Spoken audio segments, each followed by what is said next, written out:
Hello student, आज हम फिर चैप्टर सॉल्यूशंस ले रहे हैं। और बच्चों, आज जो हम टॉपिक लेने वाले हैं उसका नाम देखिए क्या है, कॉलिगेटिव प्रॉपर्टीज। बहुत ही इंटरेस्टिंग टॉपिक है। अब कॉलिगेटिव प्रॉपर्टीज होती क्या है, हो सकता है ये कभी क्वेश्चन ही आ जाए।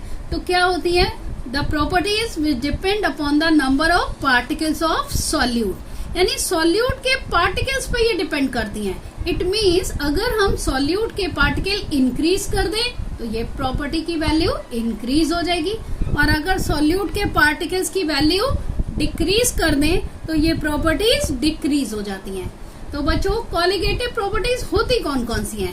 First one, osmotic pressure. Second, relative lowering in vapour pressure. Third one is elevation in boiling point. Next one is depression in freezing point. जो अभी हम लेने वाले हैं वो टॉपिक है ऑस्मोटिक प्रेशर। तो बच्चों, ऑस्मोटिक प्रेशर स्टार्ट करने से पहले आप ऑस्मोसिस क्या होता है वो भी समझ लीजिए। ये देखिएगा, मैंने एक कंटेनर लिया है जिसमें बीच में एक लगाई है सेमी परमिएबल मेम्ब्रेन। इधर रखा है सॉल्वेंट और इधर रखा है सोल्यूशन। अब सॉल्वेंट और सोल्यूशन क्या है ये तो क्लियर होगा। सॉल्वेंट फॉर एग्जाम्पल ले सकते हो वाटर, सोल्यूशन में सॉल्यूट और सॉल्वेंट दोनों मिले। फॉर एग्जाम्पल वाटर में मैंने इस समय ग्लूकोज मिला दिया। ठीक है बच्चों, अब देखिएगा ये जो है सेमी परमिएबल मेम्ब्रेन। अब आपको लग रहा होगा ये नया टर्म आ गया, इसका क्या मतलब है? तो बच्चों, सेमी परमिएबल मेम्ब्रेन वो मेम्ब्रेन होती है जिसमें से सॉल्वेंट के पार्टिकल्स तो मूव कर सकते हैं लेकिन सॉल्यूट के नहीं। क्लियर बच्चों? अब देखिए ऑस्मोसिस क्या है। तो सेमी परमिएबल मेम्ब्रेन के थ्रू सॉल्वेंट के जो मॉलिक्यूल्स हैं वो मूव करते हैं किधर, सॉल्यूशन की तरफ। तो ये मूवमेंट कहलाता है ऑस्मोसिस। दूसरे वर्ड्स में हम कह सकते हैं, अगर हम सॉल्वेंट और सॉल्यूशन को कंपेयर करें बच्चों, मैंने जैसा कि अभी बताया कि सॉल्यूशन में क्या है, सॉल्यूट प्लस सॉल्वेंट, और सॉल्वेंट में क्या है, सिर्फ सॉल्वेंट के मॉलिक्यूल्स। तो बच्चों, अगर हम इनकी कंसंट्रेशन के टर्म्स में कंपेयर करें तो ये सॉल्यूशन है डाइल्यूट और इसको कह सकते हैं हम कंसंट्रेट सॉल्यूशन।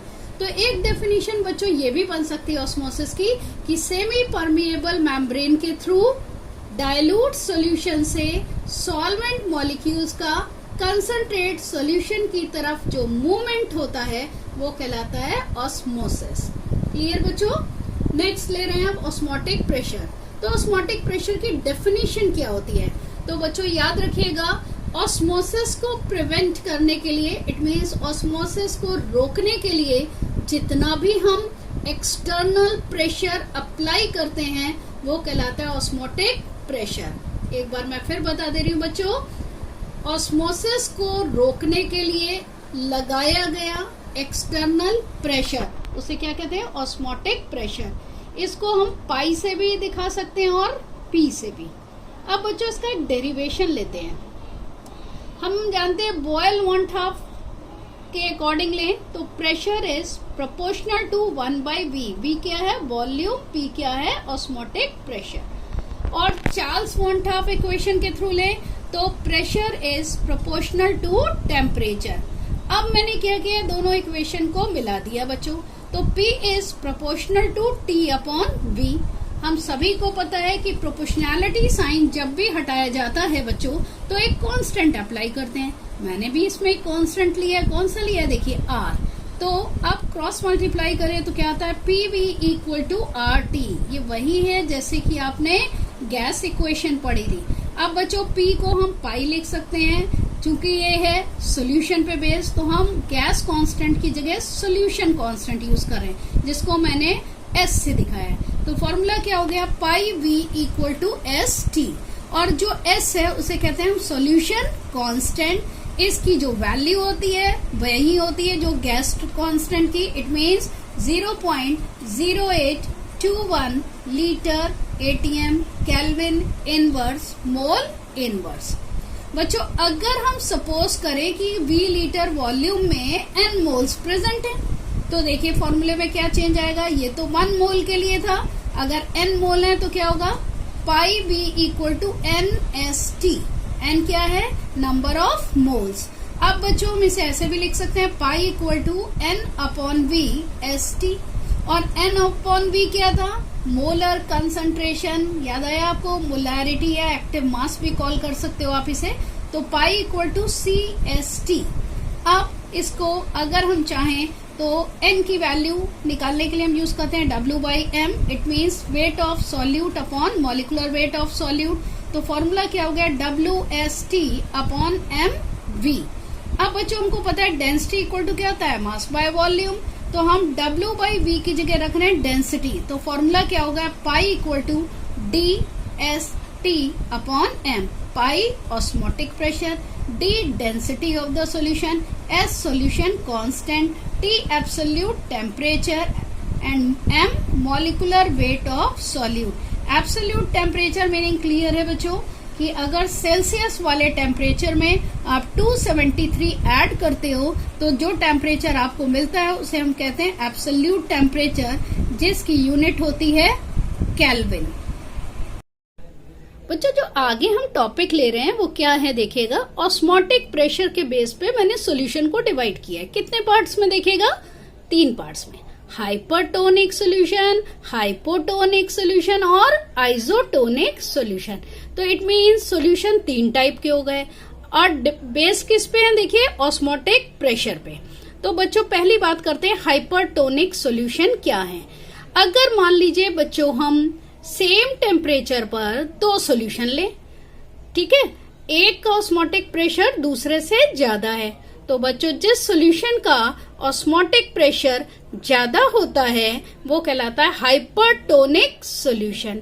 और दोनों सॉल्यूशन में जिसका ऑस्मोटिक प्रेशर कम होता है उसे कहते हैं हाइपोटोनिक सॉल्यूशन।